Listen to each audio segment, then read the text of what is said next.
Hello everyone, আজকের date ছিল 24শে November আর আজ থেকে ছিল বিয়ের সিজনের শুরু।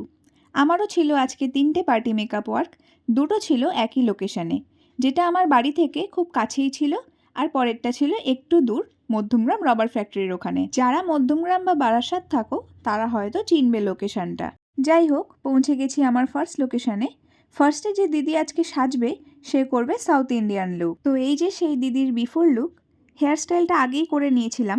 এরপর তোমরা দেখতেই পাচ্ছ দিদির ফেসে কতটা ডার্ক স্পট, খুবই সেন্সিটিভ একটা স্কিন ছিল। তো এই যে ফাইনাল লুক, মেকআপ করার সময় আর কোনো ভিডিও নিতে পারিনি। তো তোমরাই বলো কেমন লাগলো আজকের এই সাউথ ইন্ডিয়ান লুকটা। তোমরা আগেই দেখলে দিদির স্কিনটা ঠিক কতটা সেন্সিটিভ ছিল, তার উপরে এই মেকআপটা তোমাদের কেমন লাগলো সেটা আমাকে জানিও। এরপর শুনে নাও দিদির কেমন লাগলো আজকের এই লুকটা।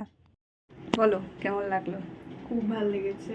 প্রথমের দিকে একটু টেনশন হচ্ছিল, কিন্তু মানে আউটার রেজাল্ট খুবই ভালো, খুবই satisfied. Thank you so much. তো তোমরা শুনে নিলে দিদির এই সাউথ ইন্ডিয়ান লুকটা কেমন লেগেছে। তো এরপর ছিল দিদির মা মানে আন্টির মেকআপ। এটা ছিল বিফোর লুক আর এটা হলো আফটার লুক। তো আন্টি আমাকে প্রথমেই বলে দিয়েছিল যে আন্টি ক্যামেরার সামনে কিছু বলবে না, কারণ আন্টির খুব লজ্জা লাগে। তো পরে আন্টি আমাকে জানিয়েছিল যে আন্টির লুকটা খুব পছন্দ হয়েছে এবং সবাই খুব ভালো বলেছে। তো তোমরাই বলো আন্টির এই আজকের লুকটা কেমন লাগলো। এরপর বেরিয়ে পড়েছি সেকেন্ড লোকেশনে যাওয়ার জন্য। আমি এরকম একদিনে 2-3টে বুকিং নিয়ে থাকি, যদি যারা সাজে তাদের সাথে টাইম অ্যাডজাস্ট হয়ে যায় তাহলে।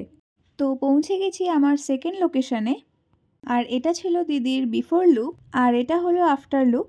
একটা ঘরে অনেকে সাজছিল, তাই আমি ঠিক করে ভিডিও নিতে পারিনি। একটু জায়গার মধ্যে আমি যেটুকু পেরেছি সেটুকু নিয়েছি। তো আমার আজকের মতো কাজ শেষ। আজকের 3টে লুক তোমাদের কেমন লাগলো আমাকে জানিও।